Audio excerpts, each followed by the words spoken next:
चार औरतें कहीं बैठी हो और खामोश हो जाएं, हो ही नहीं सकता। वो एक बादशाह ने इनाम रखा था, जो सबसे बड़ा झूठ बोलेगा उसको सबसे बड़ा इनाम, झूठे को इनाम। एक आया, मैंने ये हक, ये कोई झूठ नहीं। दूसरा आया, वो कहता ये हक, ये भी कोई झूठ नहीं, हमें बड़ा झूठ चाहिए। तीसरा आया, कौन झूठ, हक, ये भी कोई झूठ नहीं। चौथा आया, मेरा भी एक झूठ सुन लीजिएगा। क्या? कहा आज मैंने रात में ख्वाब देखा है। ख्वाब तो सभी देखते हैं। अरे सुनिए तो, मैंने ख्वाब में देखा कि जहां तक मेरी नजर जा रही है औरतें ही औरतें बैठी हुई हैं, लेडीज ही लेडीज। कहा ख्वाब में ऐसा हो सकता है? देखा हो तो क्या बोली, झूठ है। आगे सुनिए, अभी पूरा सुन ही नहीं रहा। मैंने ख्वाब में देखा जहां तक मेरी नजर जा रही है औरतें, लेडीज ही लेडीज, और सारी औरतें खामोश बैठी है। बादशाह ने कहा क्या? तो सारी औरतें खामोश बैठी। दो औरतें कहीं बैठ जाए तो खामोश नहीं बैठ सकती है, तू कह रहा है सारी औरतें खामोश? अपने नौकर से कहा बादशाह ने, इससे बड़ा झूठा तो कोई हो ही नहीं सकता, इसी को इनाम दो, इसी को इनाम दो। उसको सबसे बड़ा इनाम दिया गया। दो औरतें खामोश नहीं बैठ सकती, सारी औरतें। ये कह रहा सब औरतें खामोश बैठी हुई है। अभी जलसों में भी अभी हम आए तो आधे घंटे तक बातें चल रही थी, तेरी चप्पल कितने की, तेरा सूट कितने का, तेरी लिपस्टिक कितने की, तेरा दुपट्टा कितने का, ये सूट कितने का, कहाँ से लिया, कलिया चक्कर दुकान, ये सब बातें चलती हैं। औरतें जहाँ बैठ जाए वह यही चलती है, तेरा सूट कितने का, तेरी चप्पल कितने की, ये सब बातें चलती है। जलसा तो खुश हो जाती है बेचारी, सुनना तो है नहीं, खुश हो जाती है कि जलसे के बहाने कम से कम जाने को मिलेगा, घर से निकल जाएंगे और मनमानी करेंगे अपनी सहेलियों के साथ बैठ के। ये होता है। तो ये दो चीजें हो गई मेरे भाइयों। एक चीज और, वला यत्तबाजुकुम बाज़ा, बदगुमानी मत करना। दूसरी चीज जासूसी मत करना। और तीसरी चीज वला यत्तबाजुकुम बाज़ा, और कोई तुम में से किसी की गीबत न करे। गीबत क्या है? गीबत की 3 किस्में होती हैं, सुनिए। इमाम हसन बसरी रहमतुल्लाह अलैह ने कहा गीबत की 3 किस्में होती हैं। पहली गीबत, दूसरी इफ्क, तीसरी बहतान। गीबत क्या है? गीबत क्या है? हम किसी के अंदर कोई बुराई देखें। सुनो, गीबत क्या है? हम किसी के अंदर कोई बुराई देख लें और उस बुराई को उस आदमी की गैर मौजूदगी में उसके पीठ के पीछे दूसरे लोगों से बयान करें। यह है गीबत। बुराई तो है, शराब पीता कोई, हमें मालूम है शराब पीता, हम उसके सामने नहीं लेकिन उसके पीठ के पीछे गैर मौजूदगी में किसी दूसरे के सामने उसको बयान करें। यह क्या है? गीबत। गीबत की दूसरी किस्म होती है इफ्क। इफ्क किसको कहते हैं? हमने देखा नहीं है शराब पीते हुए, हमने देखा नहीं है जुआ खेलते हुए, हमने देखा नहीं किसी लड़की को किसी लड़के के साथ बात करते हुए, लेकिन हमें किसी ने बताया और हमने उसकी बात को आगे बढ़ा दिया बगैर तहकीक किए हुए, बगैर बात को सोचे समझे। किसी ने हमसे कहा कि मैंने देखा और हमने उसकी तहकीक नहीं की और उसको आगे बढ़ा दिया, देखो फला की लड़की ऐसी। यह इफ्क, यह इफ्क, बगैर तहकीक के सुनी हुई बात को आगे बढ़ा देना। और एक है बहतान, एक है बहतान। ये तीसरी किस्म गीबत की बहतान। बहतान क्या है? आप शराब पीते नहीं हैं लेकिन मैं ये कहूं कि फला आदमी बहुत बड़ा शराबी है। आप जुआ खेले नहीं हैं लेकिन मैं ये कहता हूं कि फला आदमी ने जुआ खेलते हुए मैंने देखा। ये है बहतान, इल्जाम लगाना। ये क्या है? इल्जाम लगाना। मैंने किसी लड़की को देखा नहीं किसी लड़के के साथ बात करते हुए, लेकिन हम ये कहें कि फला की लड़की बहुत बिगड़ी हुई है, मैंने उसको फला के साथ बात करते हुए देखा है, जबकि देखा नहीं है। यह है इल्जाम। ये तीनों चीजें गीबत कहलाती हैं। पहली चीज, कोई बुराई है लेकिन हम उसके पीठ के पीछे कह रहे हैं तो यह भी गुनाह। कोई बुराई है या नहीं हमें नहीं मालूम, लेकिन हमें किसी ने बताया, उसको हमने बगैर तहकीक के हुए आगे बढ़ा दिया, यह भी गुनाह। और तीसरा, कोई बुराई है ही नहीं उसके अंदर और हम उसके बारे में उल्टा सीधा कह रहे हैं, उस पर इल्जाम लगा रहे हैं, यह भी गुनाह, ये भी गुनाह। इल्जाम लगाने वाले की सजा बहुत सख्त है इसमें, और वो क्या है? उसको 80 कोड़े मारे जाए। इल्जाम लगाने वाले की सजा बहुत बड़ी है, 80 कोड़े। किसी के अंदर कोई चीज है ही नहीं और आप उसको बदनाम कर रहे हैं। हमारी माँ बहन बेटी गलत नहीं और आप उसको गलत कह रहे हो, साबित हो जाए कि आदमी गलत इल्जाम लगाया है, जिना की तौबा, गलत उस आदमी को 80 कोड़े मारे जाएंगे, 80 कोड़े। एक बात याद रखिएगा, अगर कोई लड़का और लड़की को जिना करते हुए आपने पकड़ लिया, इसके बावजूद भी आप उसकी बुराई नहीं कर सकते हैं। कुरान कहता है कि 4 गवाह लाओ, 4 गवाह। मौलाना जर्जीस ने एक लड़के को, एक लड़की को अपनी आंखों से देखा कपड़े उतारे हुए जिना करते हुए, अपनी आंखों से देखा है। समाज में क्या जर्जीस साहब गवाही दे रहे हैं, अल्लाह की कसम, लाओ कुरान मेरे हाथ में दे दो, मैं कुरान उठाकर कसम खा रहा हूं कि इन दोनों को जिना करते हुए देखा है। समाज का जिम्मेदार आदमी कहेगा जर्जीस साहब की गवाही पर उसको सजा नहीं दी जाएगी। जर्जीस साहब, कुरान कहता है कि 4 गवाह लाओ, ये कोई मामूली काम नहीं है, 4 गवाह पेश करो। जर्जीस साहब ने कहा मैंने अकेले देखा है, 4 गवाह नहीं है। अब समाज के चौधरी की जिम्मेदारी है कि जर्जीस साहब ने अपने आंखों ही से क्यों न देखा हो, लेकिन 4 गवाह नहीं पेश किया। अब वो चीज बहतान मानी जाएगी, इल्जाम माना जाएगा। अब लड़के और लड़की को कोड़े नहीं मारे जाएंगे, बल्कि जर्जीस साहब को 80 कोड़े मारे जाएंगे, क्योंकि ये 4 गवाह पेश नहीं कर सके। मामूली बात नहीं है किसी लड़के और लड़की की इज्जत को छालना, देखने के बावजूद चुप रहो। अगर 4 नहीं है तो चुप रहो, अगर बोल दिया और 4 गवाह पेश नहीं कर सके, चाहे तुम सच्चे ही क्यों ना हो, तो वही 80 कोड़े मारे जाएंगे।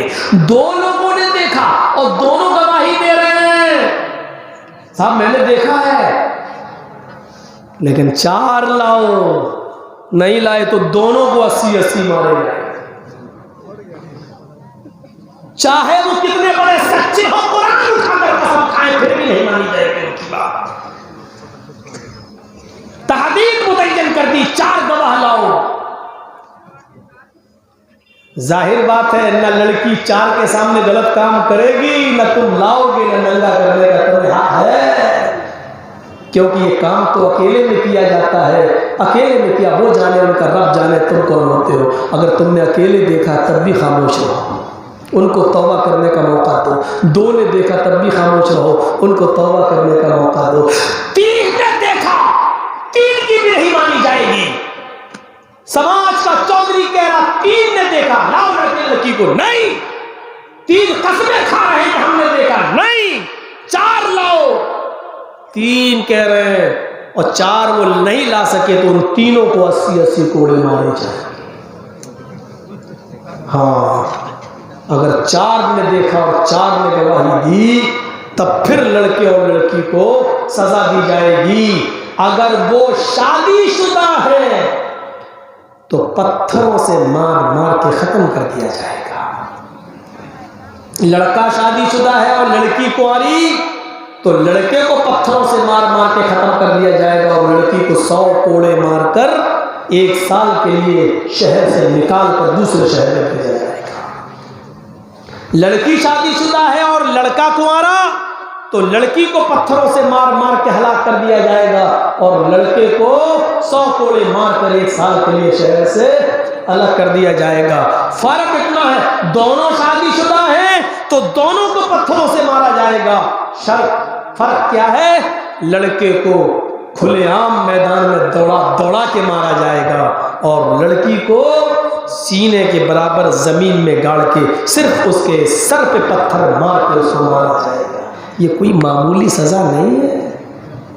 करती रहती हूँ हेलो एक्सक्यूज मी, और मामला पहुंच जाता है होटल तक। अगर इसकी सजा के बारे में सोच लिया जाए तो रूह कांप जाती है। रूह, पत्थर, एक पत्थर पड़ेगा सर पे, वही नानी का दूध याद आ जाता, छठी का दूध याद आ जाता है। हाँ, जिसको हमने मामूली काम समझ रखा है। इतना वाला यफ्तबादुकुम बाज़ा, तुम में से कोई किसी की गीबत ना करे। और गीबत किसे कहते हैं? हजरत आयशा ने अल्लाह के नबी सल्लल्लाहु अलैहि वसल्लम के पास बैठी हुई थी और उनकी दूसरी बीवी नबी अकरम की आ गई। दूसरी बीवी आ गई, नाटे कद की थी, नाम सफिया, छोटे कद की थी। जैसे हम लोग बोलते हैं ना 1.5 फुट, ये भी गुनाह है, ये भी गुनाह है। हम खुद कह रहे हैं, हमारे मुंह से खुद निकल जाता है, लेकिन ये भी गुनाह है।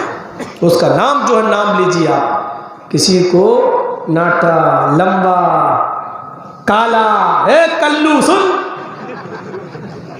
ए लंबू सुन। वो एक मौलाना है, उनके नाम के आगे लिखा जाता हबीबुर रहमान लंबू। अरे आप ये नहीं कह सकते। हजरत आयशा ने इतना कहा था। अल्लाह के नबी की दूसरी बीवी आई, नाटे कद की थी। अल्लाह ने आपने कहा नटनी आ रही है, छुटकी आ रही है, छुटकी नटनी नाटे कद की। अल्लाह के नबी ने कहा आयशा तुम ये नहीं कह सकती थी सफिया आ रही है? तुम्हें नाम मालूम था ना? हाँ, तो कह नहीं सकती थी सफिया आ रही है? अल्लाह के रसूल नाटी है तो नटनी कह दी। आपने कहा यही तो बुराई है, जैसी वो है वैसी तुम कह रही हो उसको, और उसकी गैर मौजूदगी में कह रही हो उसके पीठ के भी नटनी आ रही है। आयशा तुम्हें मालूम है तुमने कौन सा जुमला कहा है? तुम्हारे मुंह से नटनी का जुमला निकला है, ये इतना कड़वा है, इतना कड़वा है, इतना जहरीला है। आयशा तुम्हारे मुंह से निकले हुए इस नटनी के जुमले को अगर समंदर में डाला जाए तो अल्लाह की कसम जिसके कब्जे में मेरी जान है, पूरे समंदर का पानी कड़वा हो जाए। इतना सा जुमला और पूरे समंदर के पानी को कड़वा कर रहा है, वो भी आयशा के जबान से निकला। हम लोग अपनी जिंदगियों पर गौर करें कि कितने लोगों की बुराई उसके पीठ के पीछे करते हैं, कितने लोगों की कीमत उसके पीठ के पीछे करते हैं। अबू बकर सिद्दीक और उमर फारूक एक जगह बैठे हुए हैं, भूख लगी हुई है। हजरत उमर ने कहा है अबू बकर ये आपका गुलाम सोया हुआ है, इसको उठाइए और अल्लाह के रसूल के पास भेज दीजिए, शायद अल्लाह के रसूल के घर में कुछ सालन, कुछ तरकारी, कुछ गोश्त मिल जाए, ले आए, हम लोग कुछ खा लें खाना। वो सो रहा था अबू बकर का गुलाम। हजरत अबू बकर कहते हैं इसको भेजू? हाँ आपका गुलाम है ना? हाँ। अरे ये बड़ा कामचोर है, सुस्त है बहुत, इसको भेजूंगा ये नहीं। कितना सा जुमला कहा था, अरे बड़ा कामचोर है, इसको भेजूंगा तो हो सकता सुबह करना है, बड़ा कामचोर सुस्त है, नहीं मैं किसी दूसरे को भेजता हूँ। हजरत अबू बकर सिद्दीक ने किसी दूसरे को भेजा कि जाओ अल्लाह के नबी से कहना कि अबू बकर उमर भूखे, अगर आपके पास कुछ सालन हो, गोश्त हो तो वो दे दीजिए। इतने में वही आ गई, अल्लाह के नबी के पास जिब्रील अलैहिस्सलाम आ गए। ये अबू बकर ने जिसको भेजा ये गया अल्लाह के नबी के पास। का अल्लाह के नबी अबू बकर सिद्दीक ने और उमर फारूक दोनों भूखे हैं और कुछ सालन मंगाया, अगर आपके पास हो तो दे दो। हजरत मोहम्मद रसूलुल्लाह ने कहा अबू बकर को और उमर को सालन की क्या जरूरत है, वो तो सालन खा चुके हैं। जाओ उनसे कह देना कि तुमने तो सालन खा लिया, तुम्हें सालन की क्या जरूरत है। जिसको भेजा था वो गया और कहने लगा अबू बकर से, अबू बकर अल्लाह के नबी ने कहा कि इनको सालन की क्या जरूरत है। अबू बकर और उमर ये तो दोनों सालन खा चुके हैं। मैंने क्या खाया? पता नहीं, जैसे कहा था वैसे मैंने कह दिया आपसे। ये दौड़ते हुए भागे अबू बकर सिद्दीक, कहते हैं कि मेरे माँ बाप आप पर कुर्बान, अल्लाह के रसूल मैंने कब सालन खाया? अल्लाह की कसम पूरी रात हो गई, कुछ मिला ही नहीं, आप कह रहे सालन खा लिया।